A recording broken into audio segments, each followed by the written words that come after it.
Coucou tout le monde, j'espère que vous allez bien. On se retrouve dans cette nouvelle vidéo pour vous parler de l'année 2025 pour les ascendants Verseau. Donc attention, c'est bien les ascendants Verseau dont je parle. Donc si vous n'êtes pas sûr de quel est votre ascendant, n'hésitez pas à aller voir en barre d'infos, j'ai mis le lien sur le site AstroThème et vous pouvez calculer votre ascendant. Dans cette vidéo, je vais d'abord parler du coup des transits planétaires pour les ascendants Verseau, puis ensuite on va faire un petit tirage de cartes où je vais tirer 12 cartes, donc une carte pour chaque mois de l'année de 2025. Petit disclaimer, donc cette vidéo est pour tous les ascendants Verseau, donc normal que ça ne corresponde pas non plus à tout le monde, enfin à tous les ascendants Verseau, parce que je ne tiens pas compte de vos autres placements planétaires que vous avez dans d'autres signes. Donc je ne tiens pas compte de Mars, Vénus, le Soleil, enfin voilà. Donc prenez quand même c'est à prendre un peu avec des pincettes cette vidéo. Ce que je vais dire ne va pas non plus correspondre à tout le monde. Essayez d'adapter la vidéo à votre situation. Et si vraiment vous voulez plus de précision et que ce soit plus personnel, je peux vous faire une vidéo personnalisée avec votre thème. Suffit d'aller voir sur Fiverr les services que je vous propose. Donc voilà, donc c'est parti pour commencer cette vidéo avec les transits planétaires.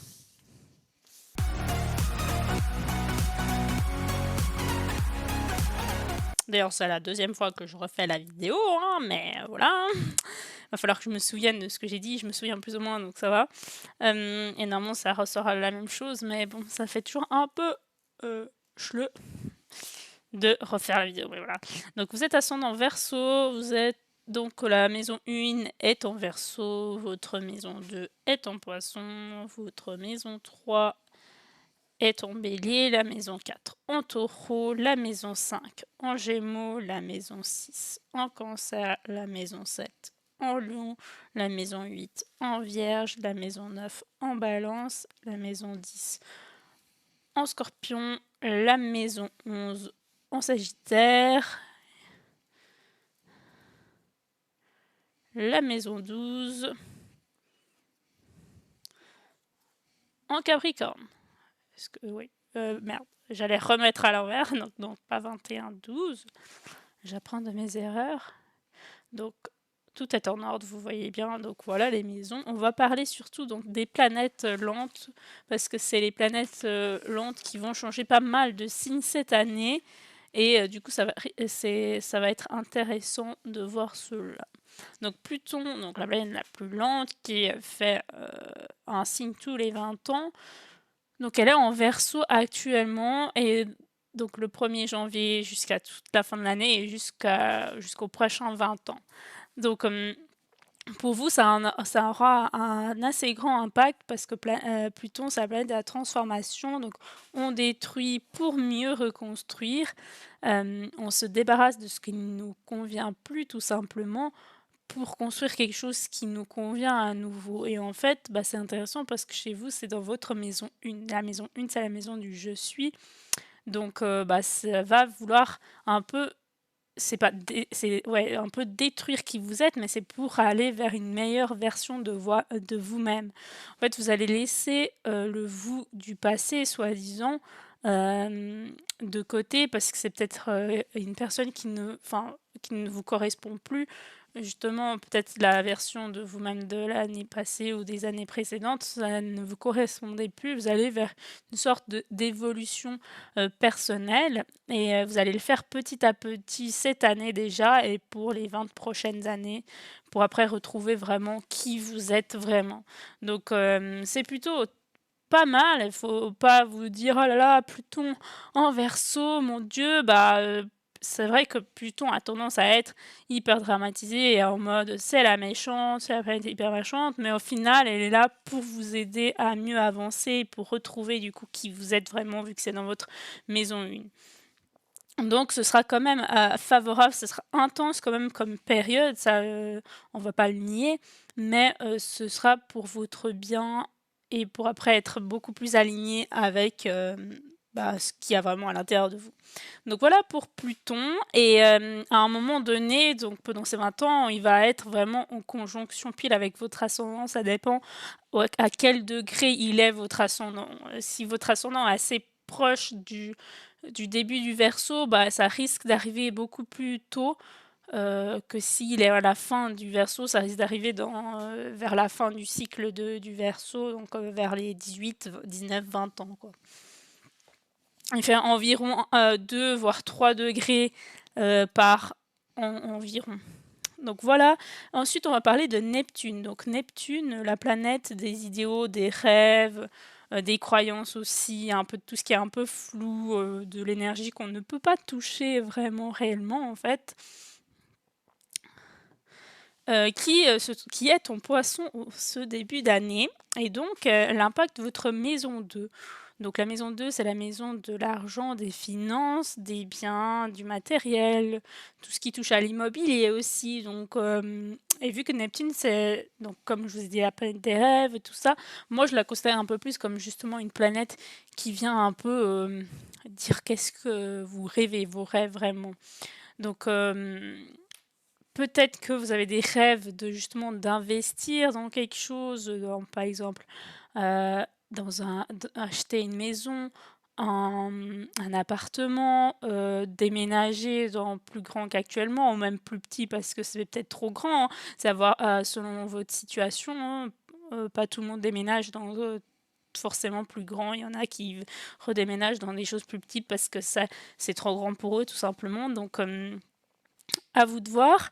Et ça peut être aussi une sorte d'envie de justement, investir peut-être son argent pour, le futur, ou pour, justement anticiper un certain, futur, ou en tout cas faire quelque chose de son argent. Il y a aussi quelque chose comme ça, pour vous avec, Neptune. Attention après aussi à pas prendre le mauvais côté de Neptune, c'est-à-dire à se faire des illusions par rapport à l'argent, justement, en rêvant trop haut, en voulant trop d'argent peut-être, de pas être trop déçu pour après si vous n'avez pas touché cette somme d'argent. Par exemple, si vous avez notamment changé de travail par exemple et vous comptez gagner plus, faut pas non plus idéaliser la chose et vous dire que vous allez gagner énormément alors que ce sera pas forcément le cas en fait.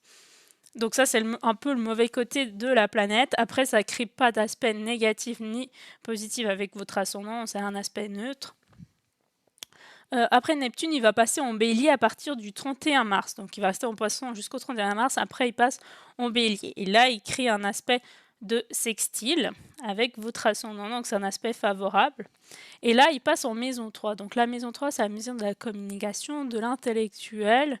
C'est aussi la maison de la fratrie, tout ça. Mais ça peut être aussi plutôt lié peut-être à des cours. Est-ce que vous rêvez de reprendre certains cours ou de vous documenter sur certaines choses? Et en tout cas, une envie d'intellectualiser aussi qui peut se faire.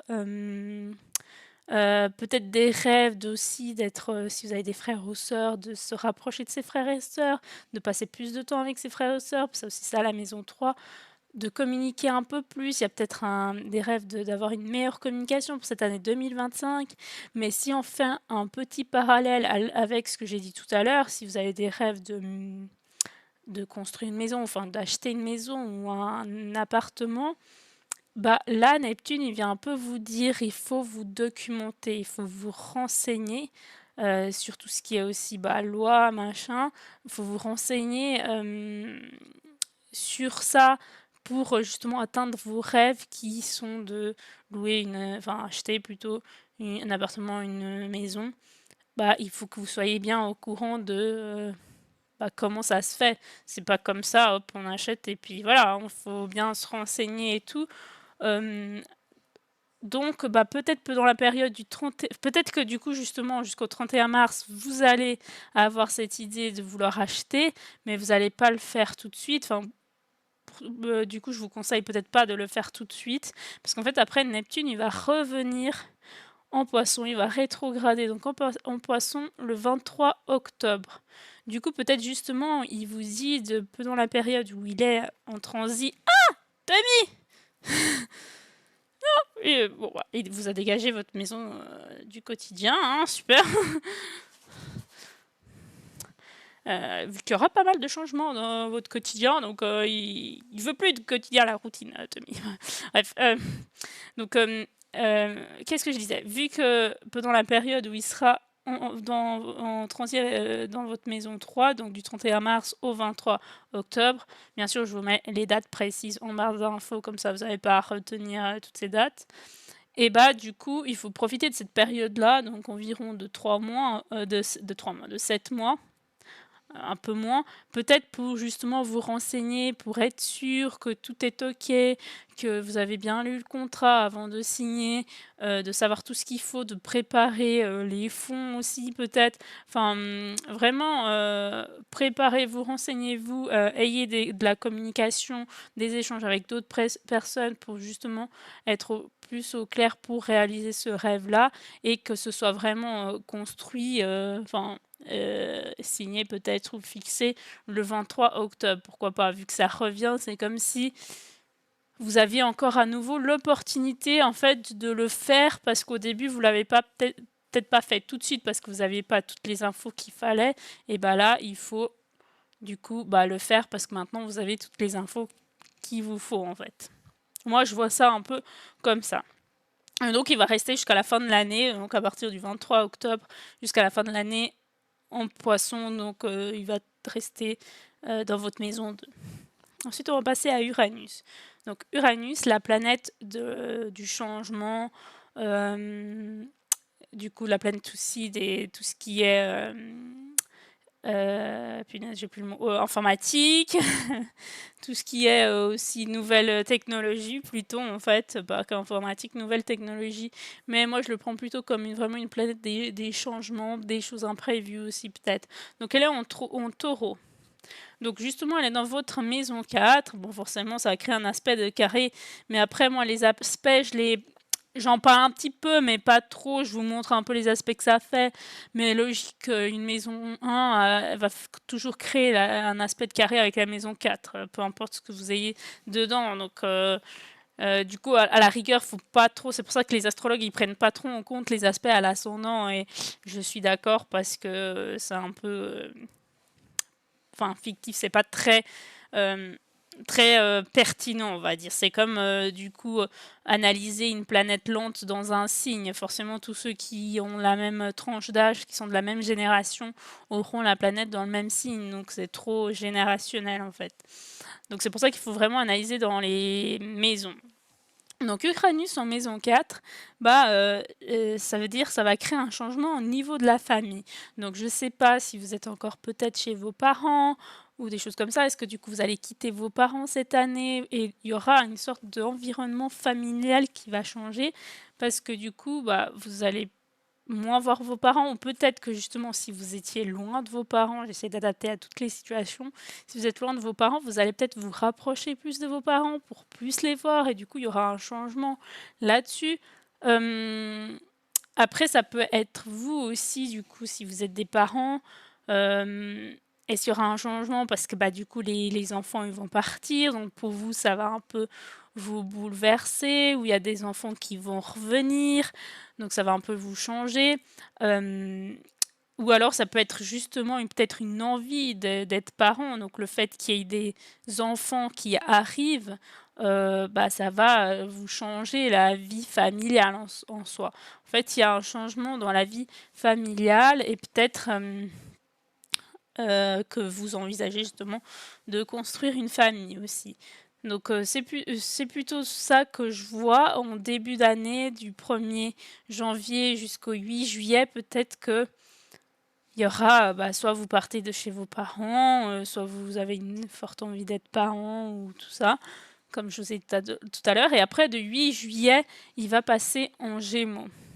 Donc là, ça va créer un aspect de trigone qui est très favorable. Et là, il va être dans votre maison 5. Donc, il y aura un changement au niveau des passions. La maison 5, c'est les passions, c'est aussi les enfants, c'est un peu les hobbies. C'est vraiment un peu ce qui nous anime, ce qu'on aime, ce qui nous fait plaisir. Donc, il y aura un changement là-dessus. Est-ce que vous allez avoir de nouveaux hobbies, de nouvelles passions? J'en sais rien. Ou peut-être que ça peut être aussi la maison un peu des enfants, donc justement, est-ce que vous allez avoir des enfants cette année 2025? Donc ça va créer un changement là-dessus aussi. Après, ça peut être aussi, vu que c'est la maison un peu de l'amour, est-ce que du coup, si vous êtes célibataire, il y aura un changement parce que du coup, vous allez être en couple, il y aura des débuts de... La maison 5, c'est plutôt une début de relation, un peu les crushs, où on est dans la phase de séduction. La maison 7, c'est plutôt quand on est déjà vraiment en couple. Du coup, peut-être qu'il y aura un début comme ça. Si vous êtes déjà en couple, peut-être que vous allez revenir un peu vers vos débuts de relation où vous allez plus aimer l'autre comme au début, en, en faisant des choses que vous faisiez peut-être au début, justement, peut-être des passions que vous avez laissées de côté qui vont un peu revenir. Donc peut-être c'est ça. En tout cas, il y aura un changement dans ce secteur-là. Et donc du 8 juillet jusqu'au 9 novembre. Et après le 9 novembre, Uranus va à nouveau rétrograder en Taureau. Et donc là, il y a à nouveau, comme je vous ai dit, un changement encore au niveau de la famille. Donc est-ce qu'au début, vous hésitiez à quitter la maison familiale, ça ne s'est pas tout de suite fait, ça va se faire plutôt en fin d'année, ou est-ce que vous êtes rapproché de votre famille, du coup ça s'est pas tout de suite fait au début, mais ça va se le faire à la fin de l'année. Est-ce que justement au début vous avez envie de fonder une famille, du coup à la fin de l'année vous l'avez réalisé, parce que c'est quand même 9 mois, hein. Donc il y aura quelque chose comme ça qu'en fait au début vous vouliez faire ce changement-là, vous n'avez pas forcément entrepris de faire, enfin vous avez pensé à faire ce changement-là, mais vous n'avez pas agi pour le faire, et vous allez peut-être plus agir pour le faire en fin d'année quand Uranus est revenu. C'est aussi le moment de le faire. C'est comme s'il vous donnait une deuxième chance pour le faire parce qu'il revient en mode bon tu voulais changer un truc, tu l'as pas fait, mais finalement il faut le faire quand même. Donc allez hop hop hop, je te laisse une deuxième chance.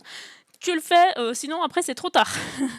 Donc c'est un peu cette vibe là que je vois. Donc du coup voilà pour Uranus. Donc ensuite, on va parler de Neptune. De Saturne. Qu'est-ce que je raconte? On a déjà parlé de Neptune, donc de Saturne. Donc Saturne, c'est la planète de la stabilité, des contraintes aussi. En fait, c'est une planète qui est un peu la planète des lois, de vraiment rendre un truc stable, que ce soit carré, que ce soit sur Terre, en fait. Enfin, que ce soit un truc construit carré. Et des fois, ça met des contraintes pour que ça le soit, en fait, tout simplement. Et donc Saturne, il est en Poisson au début d'année. Et donc là, ça vient un peu vouloir stabiliser vos finances. La maison c'est tout ce qui est les biens matériels, l'argent. Ça vient un peu vouloir stabiliser aussi peut-être vos envies de rêve d'avoir justement une maison, un appartement, comme je vous ai dit tout à l'heure. Et donc en fait, Saturne, c'est bien parce que ça vient aider le fait que, ok, vous avez rêvé, mais Neptune, c'est une planète un peu floue. En fait, on a des rêves, on a des idéaux, mais c'est pas une planète vraiment concrète. C'est plutôt une planète qui est en mode, bah oui, tu rêves de ça, tout ça, mais elle est pas ancrée vraiment sur Terre. Et Saturne, il vient aider en mode, bah oui, il faut rendre ça stable. Donc moi, je vais t'aider à rendre ça stable, mais il y a quand même quelques contraintes, parce qu'il impose quelques contraintes, et puis c'est des fois ça qui vous empêche de réaliser vos rêves, parce que vous avez peut-être peur de toutes ces contraintes qu'il y a pour franchir le pas. Donc attention à pas prendre la planète en mode contrainte. Ok, il y a tout ça comme contrainte, il y a tout ça comme responsabilité, du coup j'ai peur, je fuis. Non. Il est là pour vous aider, on dit ok, il y a ça comme contrainte, il y a ça comme responsabilité, mais tu peux le faire. Je te montre juste la réalité en soi. C'est un peu l'irréel face à la réalité, si on veut dire. Du coup, Saturne, il fait aussi un peu office de loi aussi. Donc justement, quand il va passer, parce qu'il va aller en bélier le 27 mai, et il va passer en bélier jusqu'au 2 septembre, il sera en bélier. Et en fait, là, il va toucher votre secteur 3, ça va créer un aspect de sextile, comme hop. Et donc là, il vous dit justement, si vous voulez réaliser vos rêves d'acheter une maison ou un appartement, bah, il va falloir se renseigner sur les lois, sur tout ce qui est contrat, sur tout ce qui est un peu responsabilité en soi, tout ce qui est un peu chiant, je suis d'accord, mais c'est des choses qu'il faut faire si on veut vraiment rendre réel le rêve, en fait.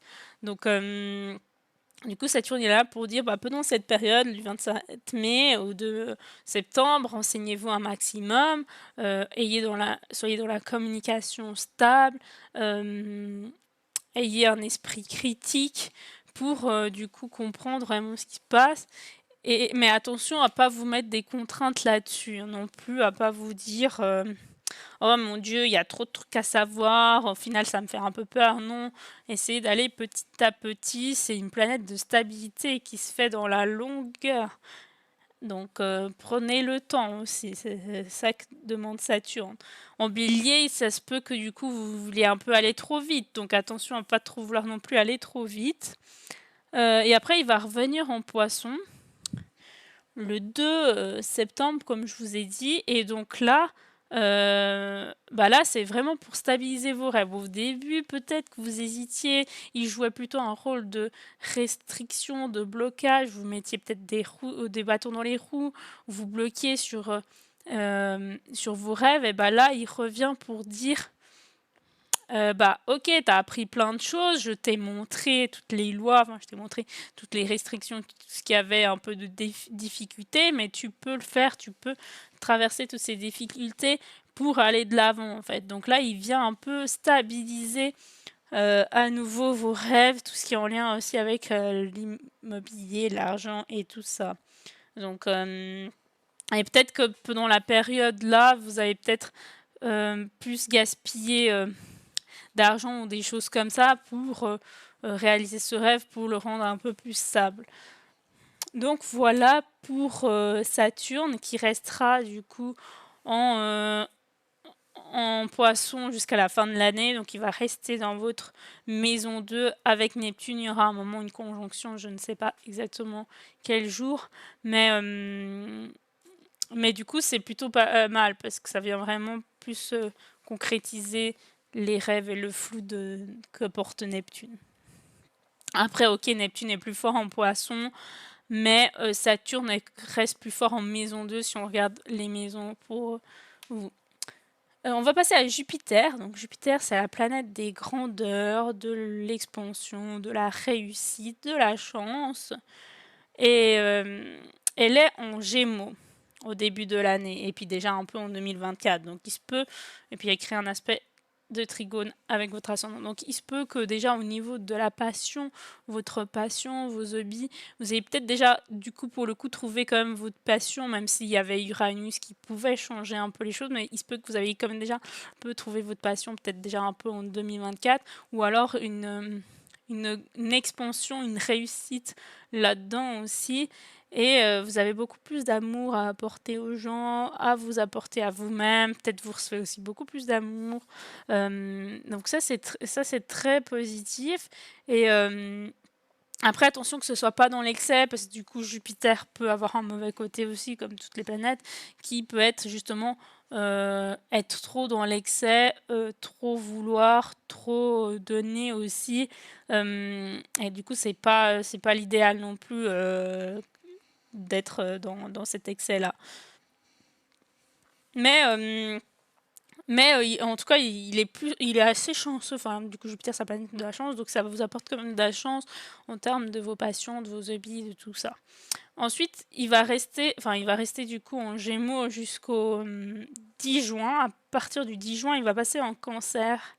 Et cette planète, pour le coup, elle ne va pas rétrograder, elle ne va plus revenir en Gémeaux avant un bout de temps. Donc là, elle va passer donc le 10 juin en Cancer et elle va rester jusqu'à la fin de l'année. Donc là, ça crée plutôt un aspect de quinconce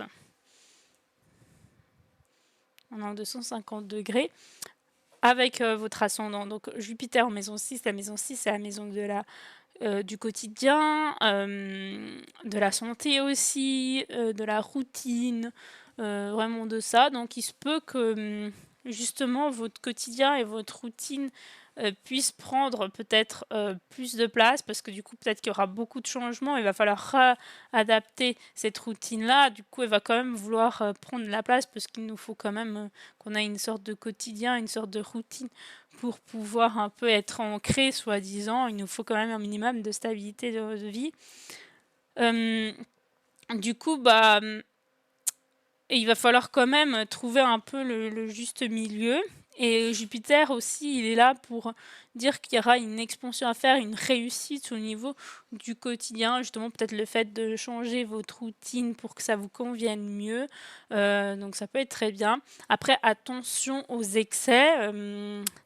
Peut-être au niveau de la santé, n'ayez pas trop d'excès ne mangez pas trop, ne mangez pas trop gras, ou faites attention à votre santé quand même, à votre hygiène de vie.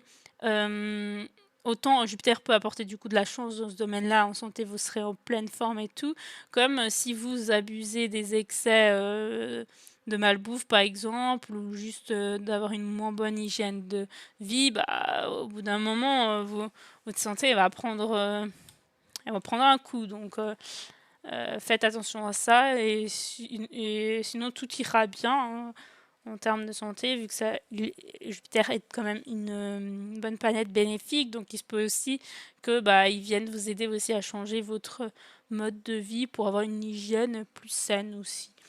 Une hygiène de vie plus saine. Donc voilà, et il va rester jusqu'à la fin de l'année, donc c'est très bien, et on va passer du coup au tirage de cartes pour voir ce qui nous réserve. Ce qui vous réserve du coup pour l'année.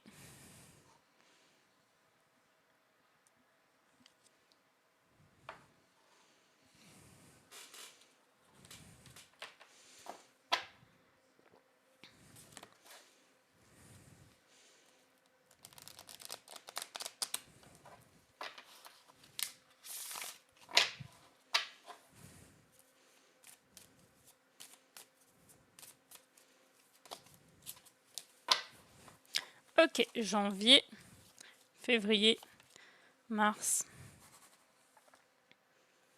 avril, mai, juin, juillet, août, septembre, octobre, novembre, décembre.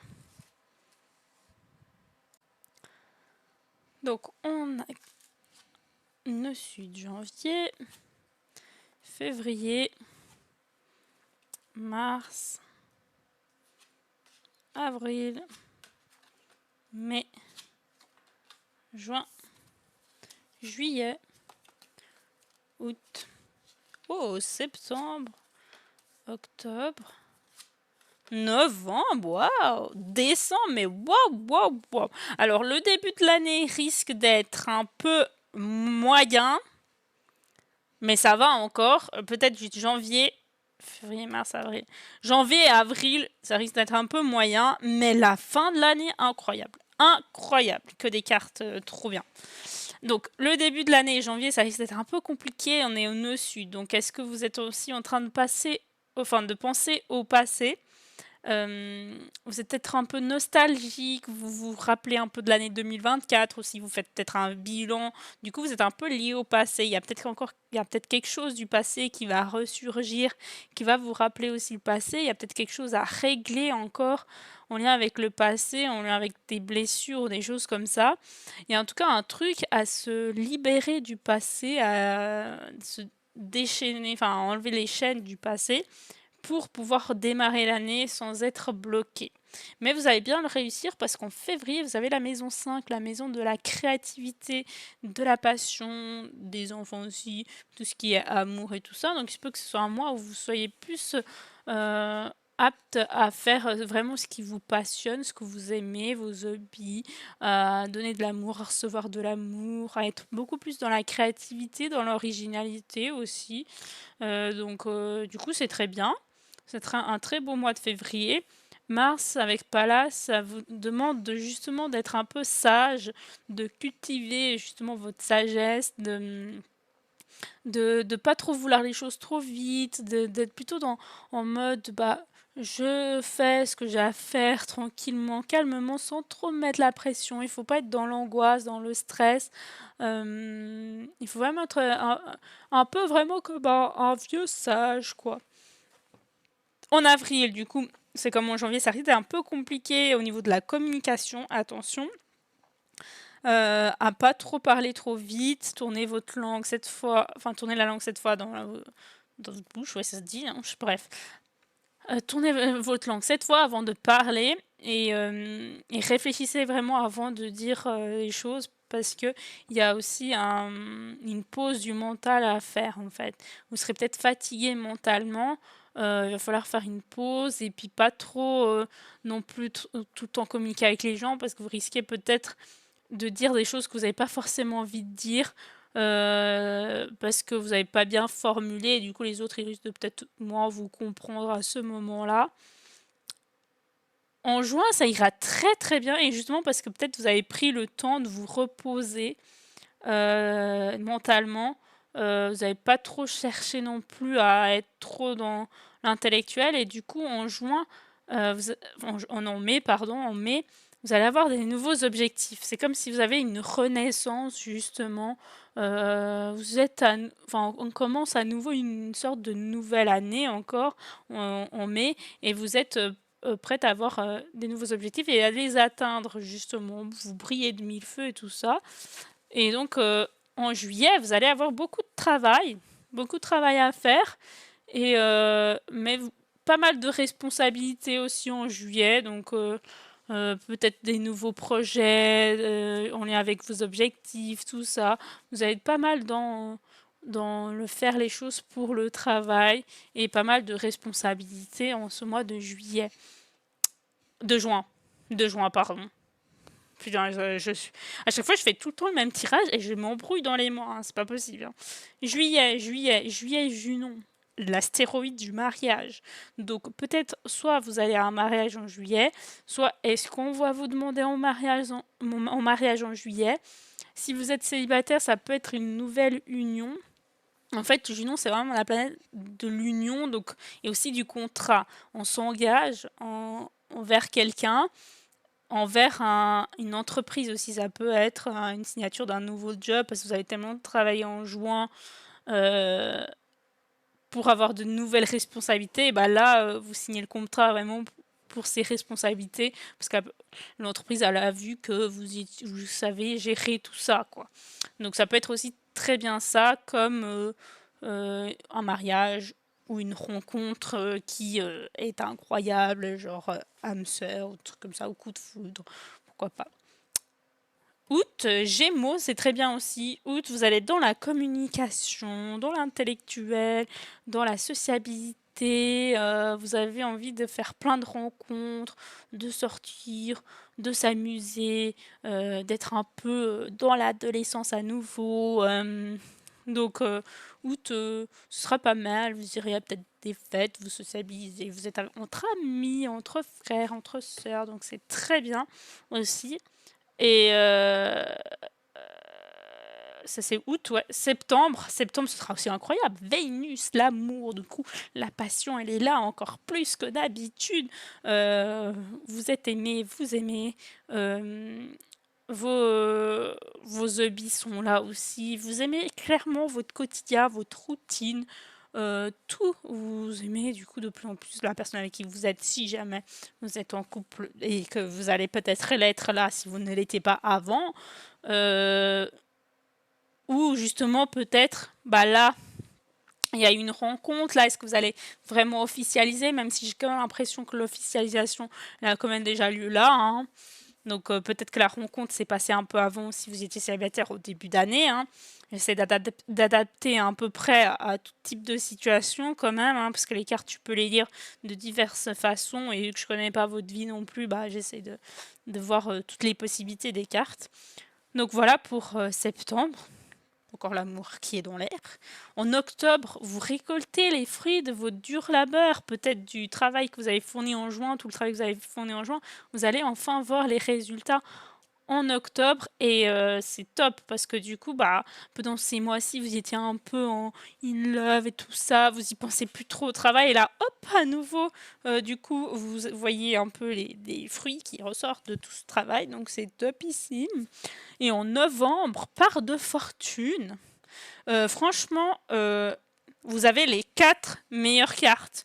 Là, Jupiter, part de fortune, Vénus, Junon. Il manquait plus que le Sagittaire, et vous les aviez toutes. Hein.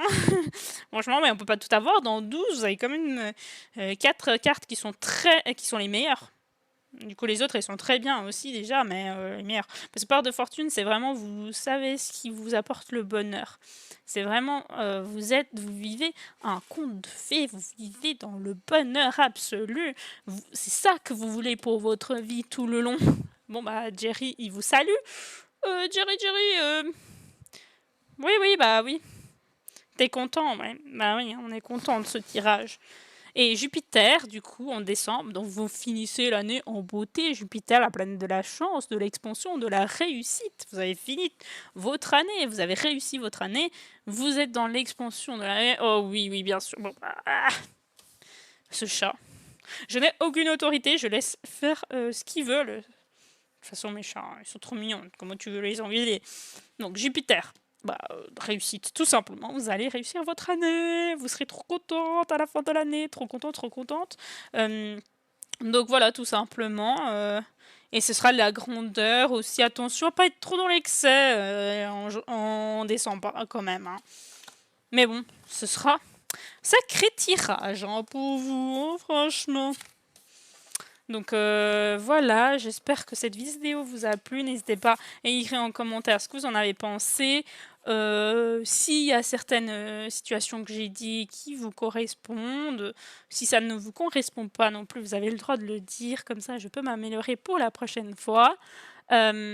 Sinon, n'hésitez pas à liker, à vous abonner si ce n'est pas encore fait, ça fait toujours plaisir. Et puis moi je vous dis à bientôt dans une prochaine vidéo. Bye bye, bisous bisous.